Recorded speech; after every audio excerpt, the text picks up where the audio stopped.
Hello, thanks for tuning into the show that goes around the continent to bring you stories near and far. I'm Joke Rogers at Channels Television here in Lagos, and I'm joined by Vincent McCory with a new look from the Voice of America in Washington. Well, thanks. I'm Vincent McCory, happy to be with you again for another edition of Africa 54. Due to the global outbreak of COVID-19, the Voice of America has reduced staffing at VOA headquarters here in Washington, D.C. So as you see, our broadcast looks a little different for now. We appreciate you staying with us on Africa 54. Let's start off with the latest from Nigeria. Channels Television in Lagos brings you that story. The Nigeria Center for Disease Control has built an infectious disease treatment and isolation center at the Federal Medical Center in Kefi, Nasarawa State. The center, which has a 25-bed capacity, is to cater to not just the coronavirus, but all infectious diseases. Our correspondent, Halima Gayam, reports. A treatment and isolation center among the few in the country, built by the Nigeria Center for Disease Control and handed over to the Federal Medical Center, Kefi. With a 25-bed isolation capacity, the center is to cater for all infectious diseases and not just the coronavirus. Although a likely second wave of the pandemic appears to be on the radar, and Nasarawa listed as one of the states with a 100% increase in the number of cases, the center will come handy. So to the glory of God and the Minister of State for Health joins the hospital officials for the commissioning of some projects funded from the 2020 allocation. This amenity building, that of laboratory and hemodialysis, are constructed to meet current realities. The minister reiterates the agenda of the federal government for the health sector, and for the medical director, a timely release of their 2021 allocation will see to the furnishing of the new structures. We have on our agenda as put together for us as the goals of Mr. President in the health sector, one of which is to revamp our health institutions, particularly at the tertiary level, federal medical centers and teaching hospitals.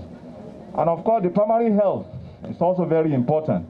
One of the cardinal objectives of this hospital is to install hope in the community, towards encouraging stakeholders' participation and patronage for the growth and well-being of the center and the community. We hope that with the timely release of our 2021 budget, these buildings that will be commissioned today will be immediately equipped.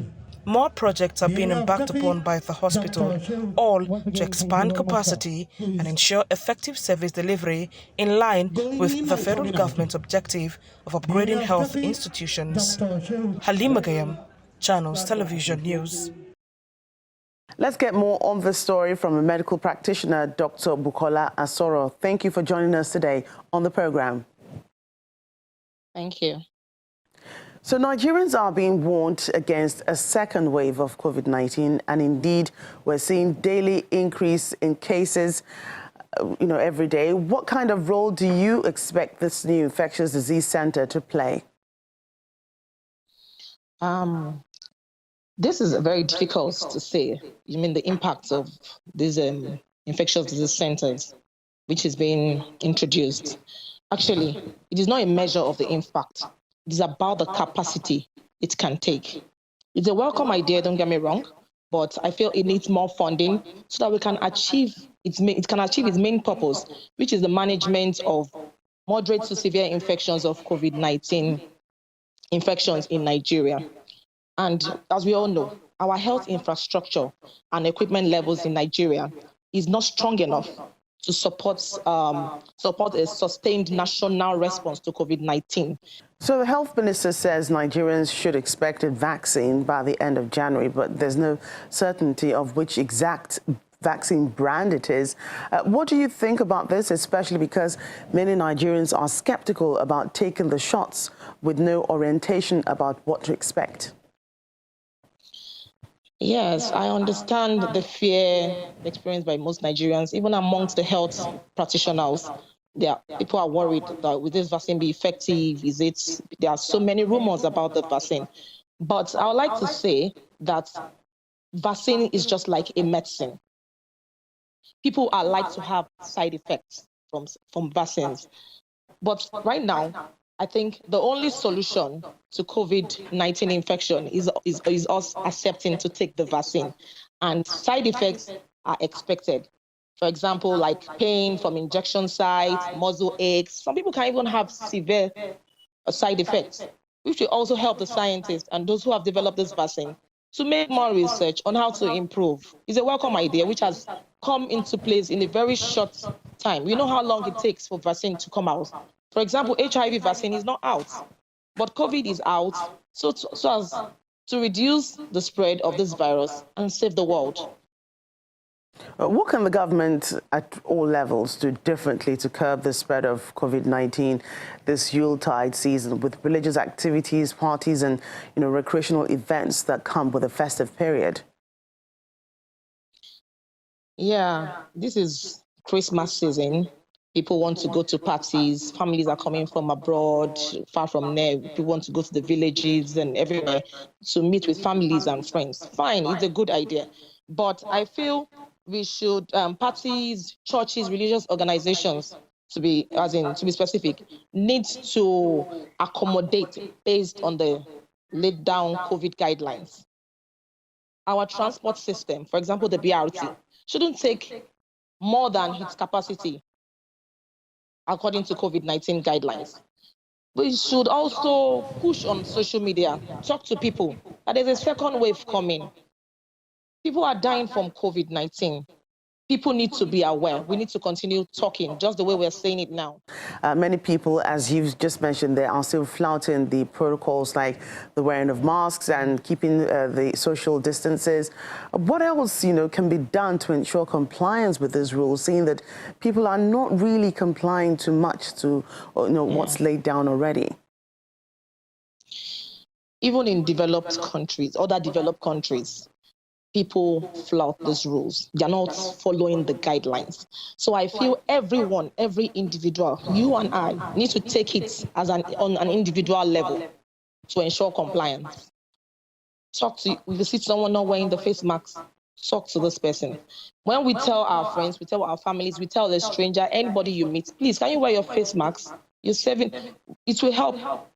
It will help control the spread. And people, because it's not until we'll impose fines. In other countries, for example, in the UK, they were imposing fines on people. If you get on the train, you're not wearing a face mask, you pay about £6,400. At first, it started with £100. Later, it went up to £6,400.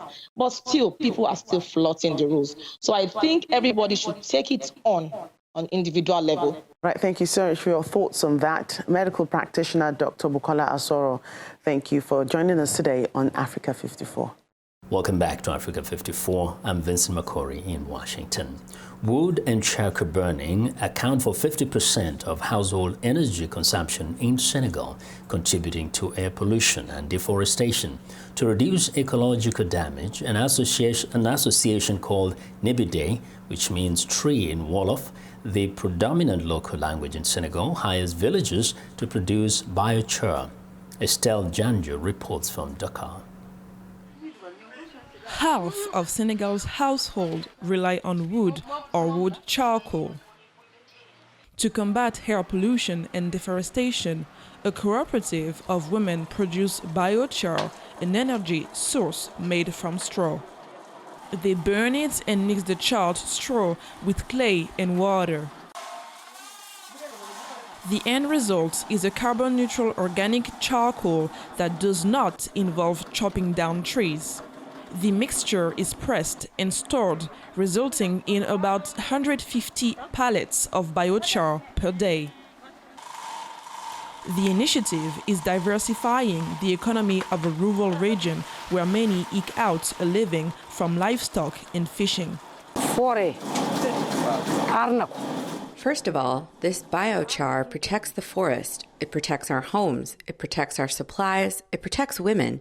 It protects the forest that no longer burns. Biochar production has been launched in 18 villages in the region by the Nebedai Ecological Association, a name that means tree in the Wolof language. To fight deforestation, the group also plants trees in big cities and small villages alike. Since the beginning of the year, they have planted more than 1 million trees throughout the country. Straw, which is the raw material of our biochar, in fact conveys thousands of bushfire across the country in the dry season. So reducing the straw is reducing bushfires and therefore preventing young trees from dying in the forests. The benefits can be seen in Senegal's Djilor Forest, patrolled by Ranger Biram Ging, who was born nearby. Ging lacks the authority to arrest those he catches cutting down trees. Rather, he reports infractions to a local village chief. Ging says rising delta waters have salted the land, posing an additional environmental challenge. The African Union's Great Green Wall initiative is focusing on the Sahel among other regions to prevent desertification. The Biochar project and efforts to combat deforestation are a vital piece of the puzzle. Estelle Janjo for VOA News, Dakar, Senegal. The Executive Secretary of the Tertiary Education Trust Fund, Professor Suleiman Bagoro, has asked the military to intensify research on defense, innovation and technology in order to tackle Nigeria's security challenges. The TET Fund boss was speaking at the maiden edition of the Unmanned Aerial Vehicle Competition held at the Armed Forces Command and Staff College, Jaji, in Kaduna State. Nigeria, like many countries in the West African sub-region, is being confronted with terrorism, insurgency, and banditry. Tackling this insecurity in the 21st century will require the use of digital technology, which has not been adequately deployed in Nigeria. That is the essence of this competition on the development and deployment of unmanned aerial vehicles at the Armed Forces Command and Staff College, Jaji, in Kaduna State. The event, organized by the Defense Research and Development Bureau in collaboration with TET Fund, is intended to bring to light the next generation of young innovators who will champion UAV technological revolution in the country. The competition showcases locally made aircrafts and drones flown by the young innovators. We can run our machine learning algorithm while the aircraft is in the air.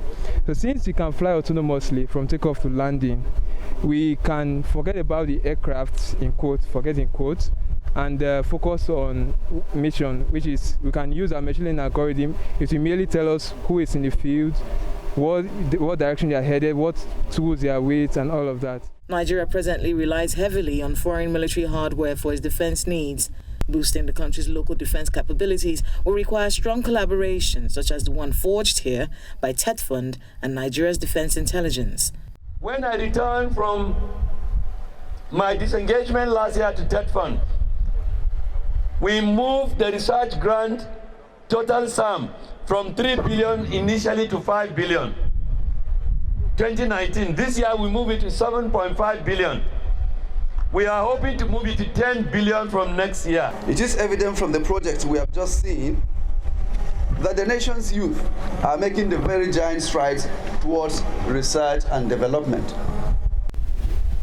Although the main focus of the competition is the hunt for talented young Nigerians who can develop and deploy UAV for socioeconomic gains, the organizers of the event emphasize that leveraging on research and development will be a catalyst to build the country's defense capabilities, which will in turn add value on the battlefront.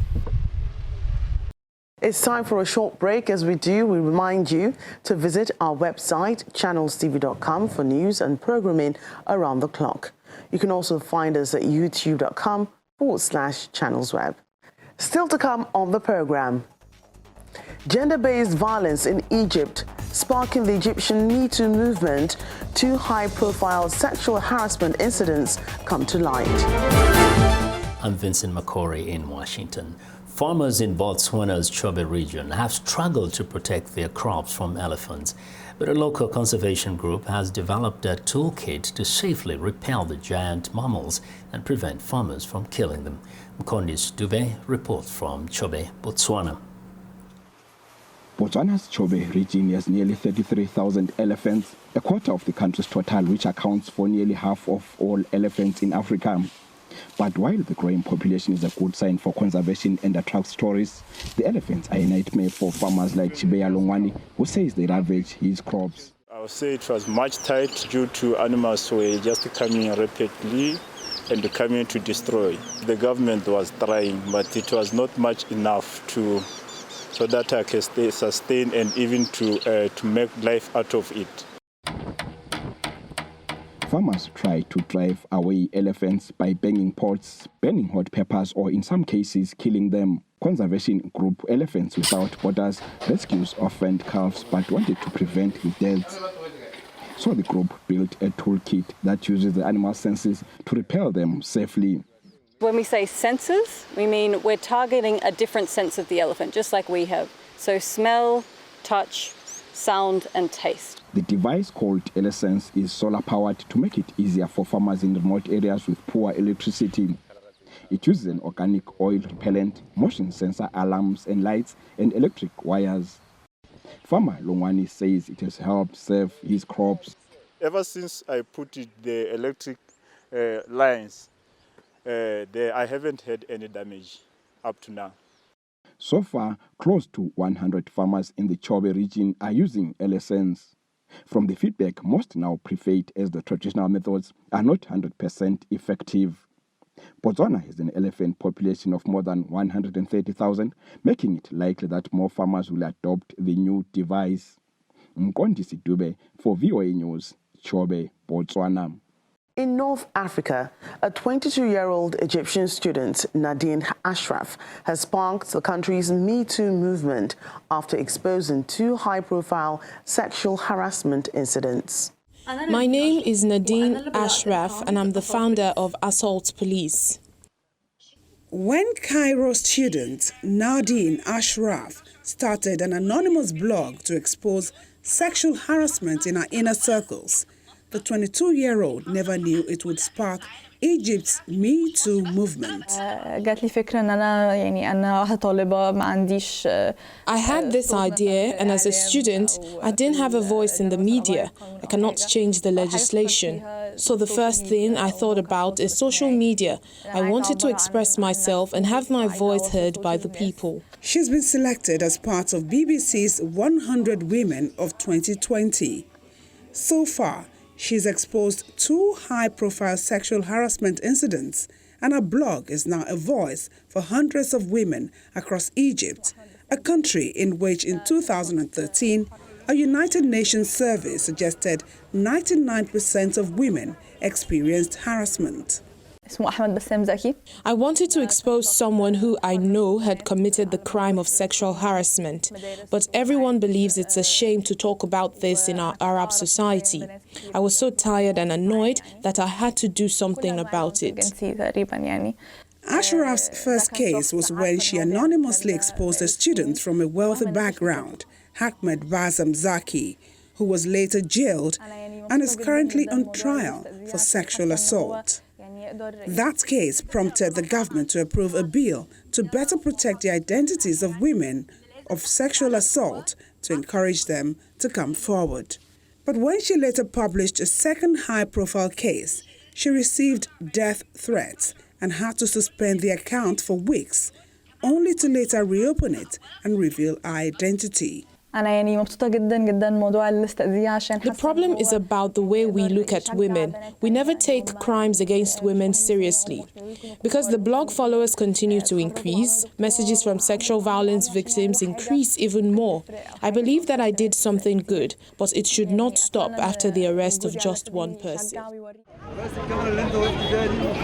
However, a campaign isn't just about exposing injustice. She's also trying to foster discussions about the importance of consent and other issues related to gender-based violence. Puppet Heaven, the only puppet store here in Washington, D.C., has been around for almost a quarter of a century. The place sells all things puppets, and the owner from Benin is happy to give customers a brief performance or a quick lesson on how to use their new purchase. Maxim Mosklakov has the story. Yeah, it's so expensive. Wow. You don't see it. And it's soft, very soft. You have to go to Italy to see it. That's how puppet store owner Alban Adulami usually greets his customers. Dan Greco is a frequent one. He has bought many puppets here for his grandchildren and nieces, and even one just for himself. My elevator lets off right down the hall here, so I'm constantly walking by it literally every day. He has such a great variety of puppets, and he's constantly changing them out, so you never get bored walking by. I'm always walking by here, I never get bored. Benin-born Adulami is a professional puppeteer. In the 1980s, he used to work at a Benin TV station. In the 1990s, he came to Washington at the invitation of the Benin Embassy in the US. I gave many puppet shows at the Reef Center in DC, and I went to the Olympic in 1996. I was invited by the Atlanta Committee for the Olympic, and so for the puppetry. So I gave puppet show there. And during that time, I have the idea, since I saw that in America they like to do things for their children, I say I'm going to open a puppet store so I can have puppets from all over the world. The store attracts customers not just from the Washington area, but from around the country. And though it's easy to buy a puppet online, it's not that simple to learn how to control it. Adulami says customers often bring kids to his store so that he can give them a lesson or two. They are just like my children, I play with them.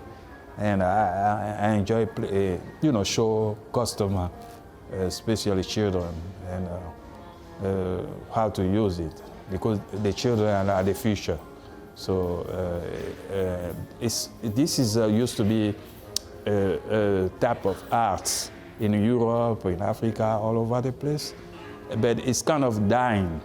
You don't see too many marionettes, like everywhere with all those technology. You press both button and something make noise. So you don't see too many puppets. So that's why I keep this business. I say no matter what happens, I'm gonna keep it. Puppet Heaven is a place where you can find it all, from traditional marionettes to glow and finger puppets, rod puppets, and the ones from shadow shows, even ventriloquist dummies.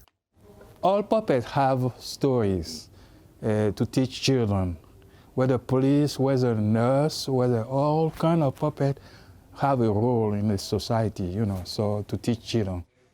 Adulami doesn't know how many puppets live in his store today. They come and go, and their number changes all the time. But one thing never changes: Adulami's love for what he does. Maxim Moskalkov for VOA News, Arlington, Virginia. And that's our show for today. You can find all the continent's top news and world news online at voaafrica.com. Check it out. I'm Vincent Makori in Washington. Channels Television has our last word from Lagos. We look forward to bringing you another show next week. Remember, channelstv.com is your source for news and other programming. I'm Joke Rogers. Thanks for watching and goodbye.